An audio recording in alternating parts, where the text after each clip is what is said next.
Hello students, welcome back to organised knowledge channel. और आज की जो वीडियो है उसमें हम डिस्कस करने वाले हैं कार्यपत्रक 9, क्लास 9th है, विषय सामाजिक विज्ञान है और डेट रहेगी 27 जुलाई 2021। आज की वर्कशीट में बच्चों हम संसद के बारे में पढ़ेंगे कि हमें संसद क्यों चाहिए। सभी बच्चे जानते हैं संसद क्या होती है। आज का हमारा विषय यही रहेगा कि हमें संसद चाहिए क्यों। वर्कशीट शुरू करने से पहले बेटा प्लीज़ चैनल को सब्सक्राइब कर दीजिए, बेल आइकन को भी प्रेस कर लो ताकि आपको आने वाली हर वीडियो की नोटिफिकेशन वो समय से मिलती रहे। हमारी संसद देश के नागरिकों को देश के लिए निर्णय लेने की प्रक्रिया में हिस्सा लेने और सरकार के असंवैधानिक कार्यों पर अंकुश रखने में मदद करती है।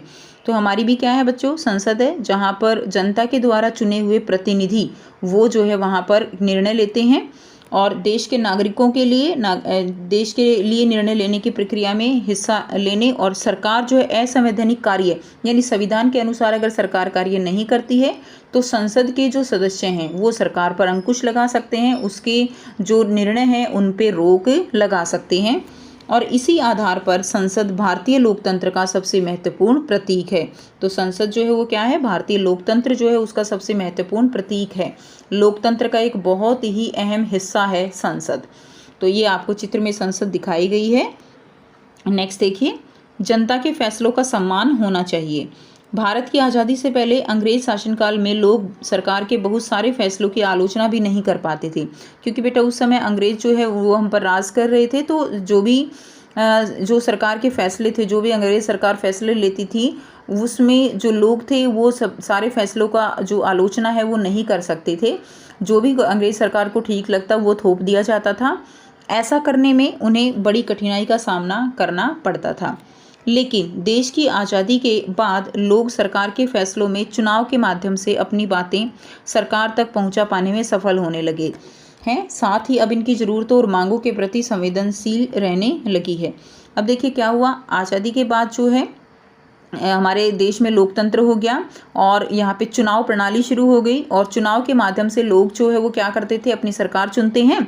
और फिर क्या होता है कि वो जनता के द्वारा जो चुने हुए प्रतिनिधि होते हैं वो जनता के लिए काम करते हैं और जो भी सरकार बनती है ऊपर, प्रतिनिधियों के द्वारा जनता की जो मांगें होती है, जनता की जो ज़रूरतें होती हैं वो सरकार के तक पहुंचा दी जाती हैं और सरकार को भी जो ज़रूरत और मांगें हैं उनके प्रति संवेदनशील जो है वो होना पड़ता है। नेक्स्ट देखिए, जनता और उनके प्रतिनिधि।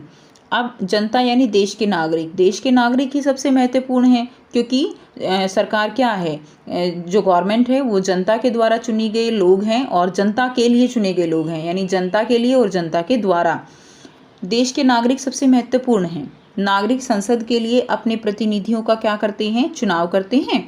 चुने हुए प्रतिनिधियों का एक समूह क्या बनता है, सरकार जो है वो बनाता है, जिसमें मंत्री होते हैं। सभी तो मंत्री नहीं बनते हैं, जो भी लोग प्रतिनिधि होते हैं उनमें से कुछ जो है वो मंत्री बनाए जाते हैं जो सरकार चलाते हैं, लेकिन रोल सभी प्रतिनिधियों का होता है सरकार के फैसलों में। जनता द्वारा चुने गए सभी प्रतिनिधियों के समूह को क्या कहा जाता है, संसद कहा जाता है। यह संसद सरकार पर नियंत्रण रखती है और उसका क्या करती है बच्चों, मार्गदर्शन करती है। इस तरह से प्रतिनिधियों के माध्यम से जनता ही क्या बनाती है, सरकार बनाती है और उस पर नियंत्रण भी रखती है। तो जो भी फैसले लिए जाते हैं वो प्रतिनिधियों के माध्यम से ही जो है लिए जाते हैं। नेक्स्ट देखिए, भारतीय संसद देश की सर्वोच्च कानून निर्माण करने वाली संस्था है। तो जो भी नए कानून हैं जो निर्माण करने हैं, देश के हित में जो भी फैसले लेने होते हैं वो कौन लेती है, वो संसद लेती है। क्लियर है। उसके 3 जो भाग हैं, एक देखिए राष्ट्रपति, राज्यसभा और क्या है, लोकसभा। राज्यसभा का सभापति कौन होता है, देश का उपराष्ट्रपति होता है और लोकसभा का अध्यक्ष लोकसभा की अध्यक्षता करता है। क्लियर। अब देखिए यहाँ पे कुछ प्रश्न दिए गए हैं, 4 प्रश्न हैं जिनको हम 1 बाय 1 करेंगे। पहला जो प्रश्न दिया गया है, क्वेश्चन 1, संसद के विषय में आप क्या समझते हैं।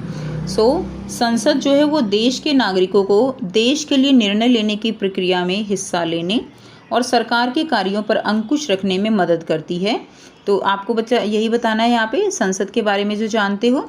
और इसी आधार पर संसद भारतीय लोकतंत्र का सबसे महत्वपूर्ण प्रतीक है। तो हमने अभी समझा कि जो भी जो निर्णय लिए जाते हैं वो संसद के द्वारा लिए जाते हैं, और संसद कौन है? संसद में देश के नागरिकों द्वारा चुने गए क्या हैं? प्रतिनिधि हैं। प्रश्न 2 है, सरकार के फैसलों में जनता कैसे भागीदारी निभा सकती है? तो हमने पढ़ा कि जो भी संसद में जो प्रतिनिधि हैं वो सरकार बनाते हैं, ठीक है। उसमें से कुछ जो है मंत्री बनते हैं, सरकार बनाते हैं और वो फैसला करते हैं, लेकिन वो कौन है? वो जो जनता है उसके द्वारा चुने गए प्रतिनिधि हैं। तो देश के नागरिक क्या हो गए? सबसे महत्वपूर्ण कौन हो गया? देश के नागरिक हो गए, क्योंकि देश के नागरिक ही वोट के द्वारा जो है वो सरकार बनाते हैं। नागरिक संसद के लिए अपने प्रतिनिधियों का चुनाव करते हैं। चुने हुए प्रतिनिधियों का एक समूह क्या बनाता है? सरकार बनाता है, और यह संसद सरकार पर नियंत्रण रखती है और उसका मार्गदर्शन भी करती है, ठीक है। तो यहाँ से आप इसका आंसर लिख लेंगे। नेक्स्ट देखिए, प्रश्न 3 है, क्या जनता सरकारी फैसलों की आलोचना कर सकती है? स्पष्ट कीजिए। तो बेटा हमने पढ़ा कि अंग्रेज सरकार के समय पे जब हमारा देश गुलाम था तब जो जनता है वो सरकारी फैसलों की आलोचना नहीं कर पाती थी, लेकिन आज़ादी के बाद, देश आज़ाद होने के बाद लोकतंत्र हो गया, और अब जो है क्या है कि हम सरकारी फैसलों की आलोचना कर सकते हैं। वो किसी भी माध्यम से कर सकते हैं, न्यूज़पेपर के माध्यम से, टीवी के माध्यम से, धरनों के माध्यम से। इस तरह से आलोचना के अलग अलग जो है क्या है तरीके हैं। तो हाँ, जनता सरकारी फैसलों की आलोचना कर सकती है, क्योंकि लोकतंत्र में जनता के पास अभिव्यक्ति की स्वतंत्रता का अधिकार है। तो लोकतंत्र में क्या है? जनता के पास अपनी बात कहने का स्वतंत्रता का अधिकार वो है। नेक्स्ट देखिए, प्रश्न 4 है, संसद किस प्रकार आम जनता की आवाज़ होती है? तो जनता द्वारा चुने गए सभी प्रतिनिधियों के समूह को क्या कहा जाता है? संसद कहा जाता है। तो आम जनता की आवाज़ कैसे है? क्योंकि जनता के द्वारा चुने हुए प्रतिनिधियों को ही क्या कहा गया है? उनको संसद कहा जाता है, और यह संसद क्या करती है? सरकार पर नियंत्रण रखती है। इस तरह से प्रतिनिधियों के माध्यम से जनता अपने मुद्दे उठाती है। क्लियर? और जो भी मुद्दे उठते हैं वो संसद के प्रतिनिधि जो मुद्दे वहाँ उठाएंगे वही क्या है? वही जनता की आवाज़ होती है। क्लियर? तो ये हो गई आपकी आज की बेटा एसएसटी की वर्कशीट, जो काफ़ी इजी वर्कशीट है। एंड आई होप आपको ये जो है क्लियर है। कोई भी डाउट है आप कमेंट सेक्शन में कमेंट करके पूछ सकते हो। अगर आप बच्चों को वीडियो अच्छी लगी तो वीडियो को लाइक कर दीजिए, शेयर कर दीजिए और चैनल को सब्सक्राइब कर लीजिए। So thanks for watching students, मिलते हैं नेक्स्ट वीडियो में।